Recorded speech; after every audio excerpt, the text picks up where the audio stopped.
last time that I checked. It was 5 chains on my neck. It was no smut on my rep last time that I checked. It was in the set.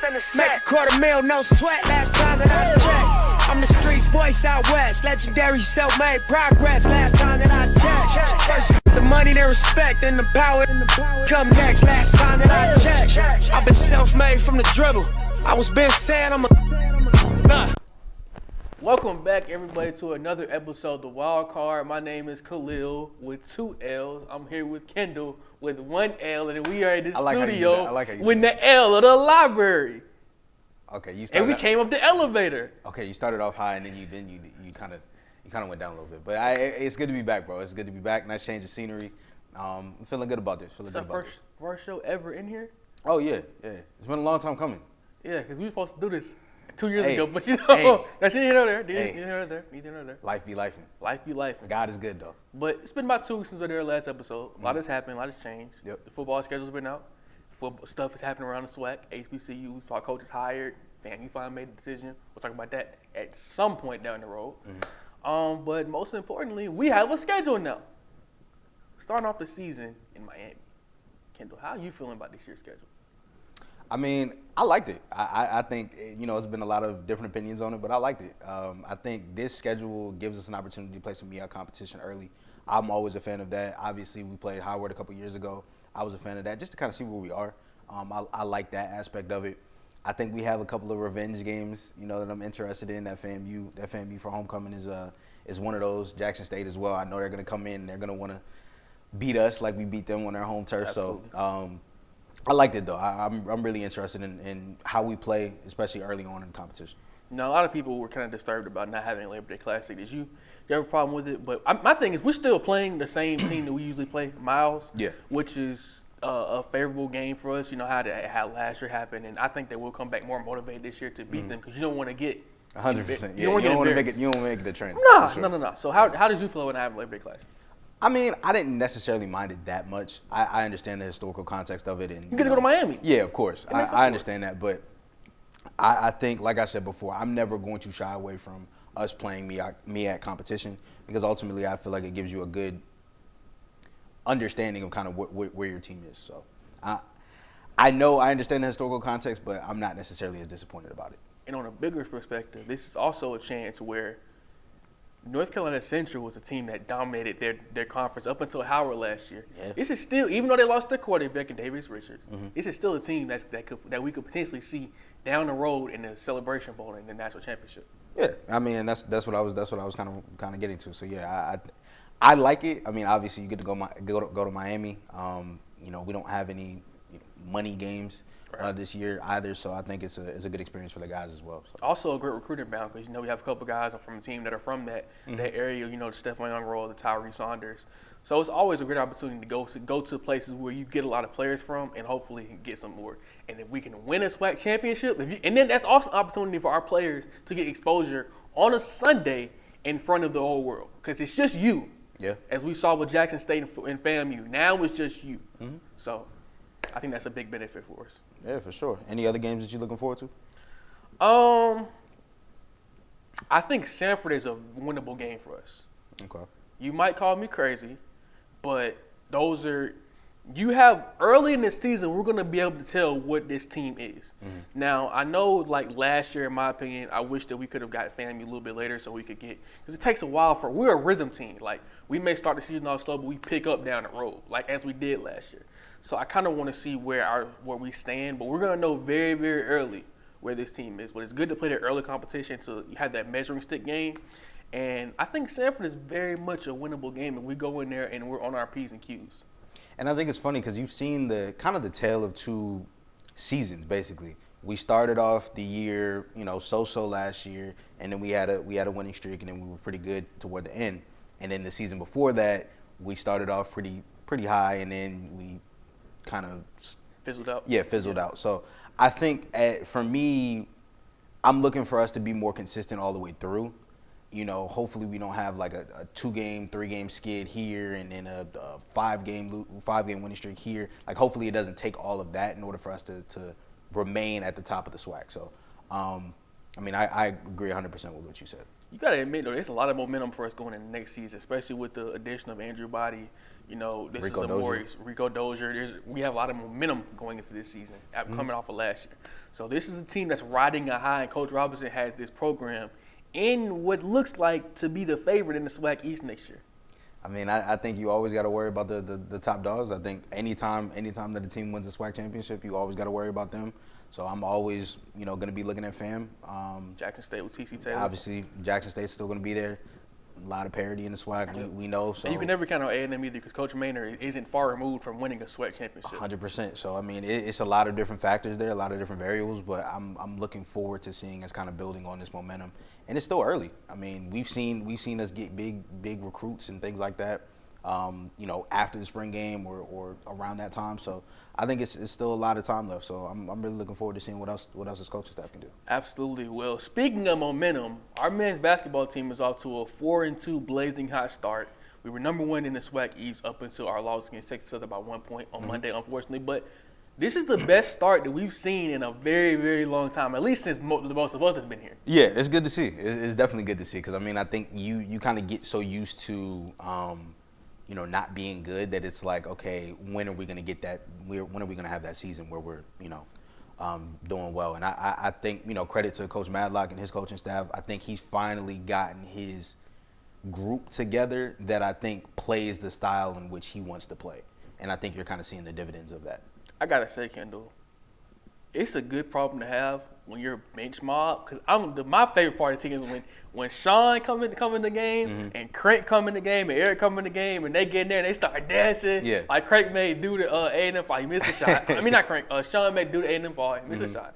But when you're talking about that type of situation, when you're bench mob, is so they can go get buckets. Because we haven't seen that in a long time. We haven't seen guys that can just naturally go get you a bucket. Obviously, we got TJ, we got Zay, we've had Trace Young in the past years, but this team, we got like 3 or 4 guys that can legit be your bench mob could be your starting mob.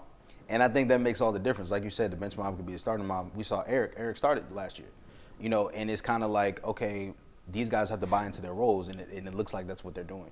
I heard it was one NBA player yesterday. He basically was like, you can't win a game with just 5-6 players. It might have been Kenny Smith. You can't win a game with just 5-6 players. You have to have those 7, 8, 9 in order for you to make a difference. Because your starters aren't always going to have good games. We've seen that a couple of times this year already.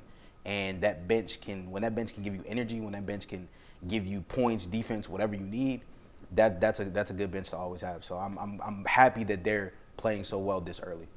Absolutely, and also when you're thinking about a situation where I feel like this team still has yet to play their best game. In my opinion, I agree. I feel like the best game they played at this point was A&M, and that still wasn't their absolute peak. And it's scary to see that we're still winning games. When you're able to win games and you're not playing your best basketball, that's a scary sight to see. So I'm expecting guys like Ubong to get better as the season goes on. Yeah, and that's the crazy part. I think you're seeing his development. Even in his first year, I think that's always something important because ultimately, we were kind of a little skeptical about how much he was going to play, what all he was going to do early on this season when he wasn't getting as much time. Now you're seeing he started off preseason play, pre-conference play on the bench. Yeah, which people don't remember like that. Exactly. So now you're seeing him kind of come in and show that confidence. Obviously, he's not where you want him to be, where I think his full potential can be. Right. But he's getting those minutes, he's getting that time. I think he's contributing to the team, which I think is important. And I think the measuring stick game for the basketball team at this point was the Jackson State game. You got that game. I think that was the second or third game of conference play. Yeah. And they figured out how to come together and compete. Even though they didn't win, they still were competing up until the very last minute. Yeah, 100%. And I think that's a game that there was a lot of emotion going into it. There was a lot of outside noise and stuff like that. Okay, J.O. came back, Mo came back. We have that over. It's out the way now because we've been waiting on that for years. Yeah. So now it's time for both teams to just hopefully, when they match up again, now it's time for both teams to kind of just breathe and play their game. So. And we're gonna see them again in the conference play because we're gonna make the SWAC tournament this year.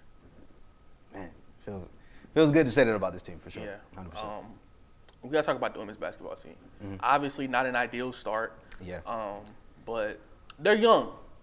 That's the beauty in this team is they're young. It's not like we have our stars from last year, and we're just struggling, which wouldn't be great. But we're young, we're rebuilding. You obviously knew when you lost Ayana, when you lost Jayla, when you lost Shemaya, you're gonna have to replace that production. Yeah. And we have a lot of freshmen, first time playing freshmen, who were sitting behind those girls for last year, and then even some from the year before that. So it's just a new group. And I think for Coach Jackson, I'm having to learn a new group. 100%. I mean, I think this team looks different than every iteration of this team the past 4 or 5 years. Yeah, absolutely. You talked about the trio already, Ayana, Jayla, and Shemaya. That trio was invaluable for this team. They were the scoring options whenever you needed them. Yep. Shemaya was a beast on the boards. Each individual, especially Ayana and Shemaya, at their best, they were SWAC Player of the Year eligible. Absolutely. So I think for me, I'm looking at this team, and like you said, they're young. I think we really need to put this into perspective. This is a team that has 10 new players on their squad. They have 6 freshmen and four transfers.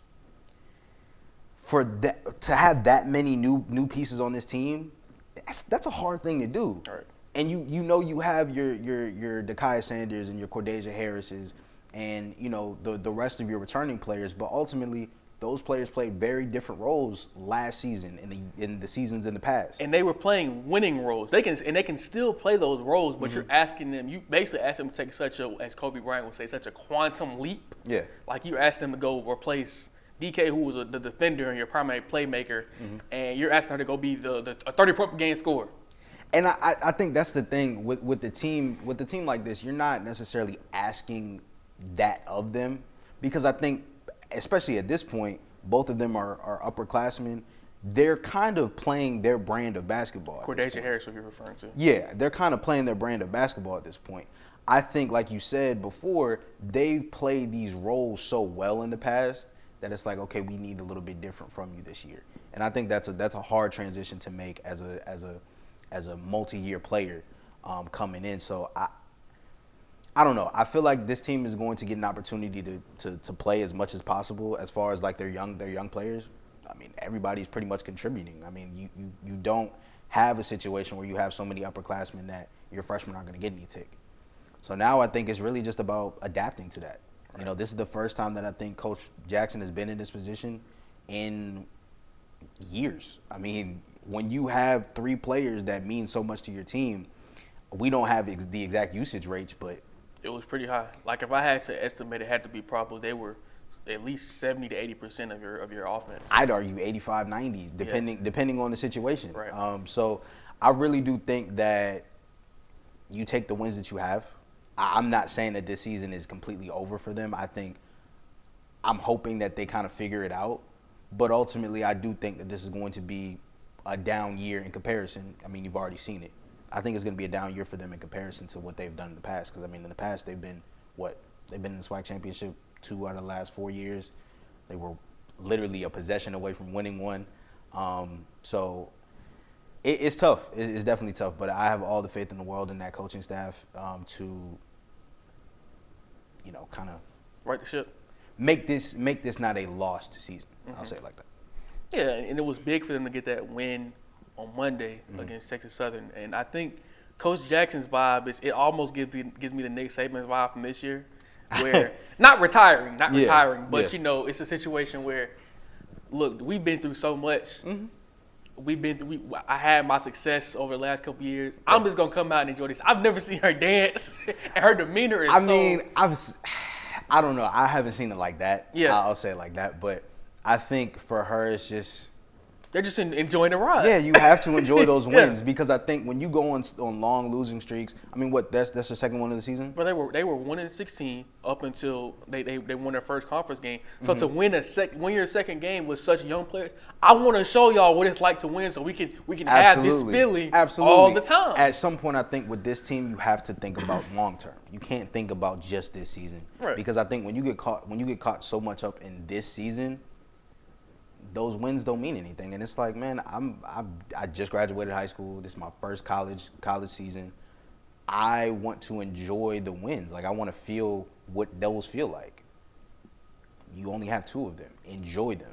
Mm-hmm. And, you know, hopefully we see an uptick in their play because you're starting to put things together where it's like, okay, we can win games if we do this, if we do that. Because they've even been competitive in some of these losses that they've had. We're to the point where they could still have at least 3 to 4 wins more than what they have right now. But that's where experience comes in too. Yeah. You know, when those tight games where, you know, you have to make a play here, you have to make a play here, you can't have a lapse there, that comes with experience. That comes with veteran leadership. And I think, honestly, you know, looking at Dakaya Sanders, I think she's doing a good job of rallying the team. But like I said, they're young. So, I mean, I think it's going to take time. But, you know, all power to them, and congratulations on the win. I mean, anytime. Still got a chance to make the tournament if you right. You got plenty of time. Look, February 1st is tomorrow. You got, I think, up until March the 1st to start putting together some wins. All you got to do is finish in that top 8, I believe. That's another thing, too, real quick that I wanted to say is people also got to understand this team didn't play a home game in, like, their first, 10 games. This team hasn't played at home a lot at all. I think out of the, what have they played, 17 games? I want to say they've only played 3 or 4 games at home, if that. So that's even harder for a really, really young team to go into a Miami, go into a Florida State, Alabama, and pull out wins. Yeah. But also go into SWAC play on the road and pull out wins. Like it's tough. So I think it's all about perspective for me. Looking at this team, it's all about perspective. You can't look at this team in a nutshell and just tell me based off their record, because they are better than what their record is, in my opinion. I believe that too. I definitely, absolutely believe that. Mm-hmm. So, hopefully they start putting together some wins, make the tournament, and we can have 2 teams in the tournament. Because it's been a long time since we had that. Yeah. I want to know what it feels like to go into the tournament and both of your teams are there, and we get to stay all day at Bartow Arena. Yeah, that would be crazy. But I will say one last thing about both teams. I really hope that the way that the guys are playing, especially, I hope that they start getting more recognition. Yep. I hope that they start getting more fan support, because I think both teams have been working really, really hard. I don't think that you can knock their effort when it comes to this. But I think especially Coach Madlock and his squad, you know, they've experienced a lot in the last couple of years. I think that they definitely deserve some praise and a lot more support. And shout out to Isaiah Range for the way he's bounced back off of that injury last year. Yeah. The way that he just picked it back right back up where he left off, and it even looks like he's shooting it a lot better than he was. Man, Isaiah is one of those players that an injury like that would take out a lot of people. Yeah. And I think not only for him to be on the court just as a player, just running up and down, but for him to be a big contributor for this team, I think that speaks to his work ethic. I think that speaks to his mentality. And it's honestly amazing to see him play the game that he's playing right now. And enjoy it. Because at A&M, he going around, he doing this. Oh, yeah, and yeah. They feeling it right now. Yeah. So I'm hoping, and this is also, he's been to ASU as far as basketball-wise, he's been here for the times we didn't make the tournament and we're 8 and whatever, or we're 2 and whatever. So for him to, his senior year, his last season at ASU, get the opportunity to go from the bottom to win. Because when do you think he's ever been at the top, the number 1 in the conference? Yeah, he might not have seen that since what? Maybe JUCO, high school. Right. Yeah. So his mentality is infectious. I think he's one of the leaders on his team. He's somebody that these guys look up to and they look to for energy. Because when you have a guy like that who's bouncing back off that kind of injury and he's playing like he is, who am I not to go in the game and go give my last effort? I'm also hoping, this is off top from Zay, hoping Deontay Baskett's back, because what he was doing those first couple of games that we saw he was very explosive. He can help us size-wise, too, at the 4 position, because we're still missing a little bit of size, and he can shoot the ball, put it on the floor. Adding another shot creator to a team that's already at the top of the conference. It's a big addition for I can't replicate you. It's a big addition for sure. I think last thing I'm gonna say about both teams is TJ Madlock. I think you got to give him his props. You know, he's been a multi-time player of the week. This week. 4 just times. Got another one. Yeah, so he's been playing really well. I think he's finding his game. I think he's one of those players that he's one of the best players I've seen at, even if my shot isn't going, I can still get to the rim. I can still get to the free throw line. Because he never settles. Exactly, and I think that's always important, especially for a driver. like he is. I think Can I it's give him a always shout out real important. quick though? Can I say For somebody? sure. I know his favorite player Russell Westbrook. You looking like him sometimes. I ain't gonna lie. Oh yeah, absolutely, yeah. The way you get to the basket, Yeah. you get to the basket you looking. You know, I need to see you poster out a couple more people. But hey, the way you get to the basket, drawing the fouls, he doesn't settle. But continue. I'm sorry. No, I mean you said it perfectly. I think that he's a very crafty guy. I think when he gets around the rim as well. So he's really coming into his own as a scorer, and I'm really happy to see his development as a player. Absolutely. Well, do we have anything else we got to talk about? You're gonna do your track video. Give them a shout out. Yeah. Track is don't kill us, please. Don't kill us. Track is doing well though. Yeah. I mean, I think ultimately, just talking about them in their totality, I think they're coming back for another SWAC championship on both sides, and I think Dave. You can never count on Coach Bean and his coaching staff, regardless of how many things change, regardless of who comes in. I think that track team as a culture always comes to play, and I think they always execute. So I'm looking forward to covering them in my little video. And shout out to everybody that's getting PRs and best records and this and that. They're doing their thing right now. So it's so many of y'all that we just could not list off every single person, because we had our list ready to go, but to read off all those names, it would have been a lot. But definitely give y'all some shout out, give y'all some recognition. Also shout out to Kendall Doremus, SWAC Player of the Year once again. Yep.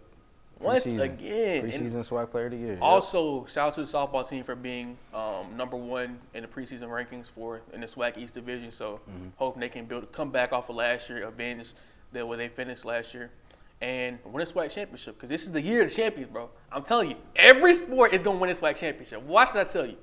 I think 2024 is going to be a good year. The majority of the sports. Yeah, I was about to say, I don't know about every, but I think 2024 is going to be a good year, though. I'm kind of sad we're graduating from football season and we're not. Yeah, I know, man. Y'all want to start popping. I know. Once we get out the door, it sucks. It sucks. But shout out to Coach Drops. Yeah, like you said with softball, baseball is ramping up as well. Tennis has already started playing.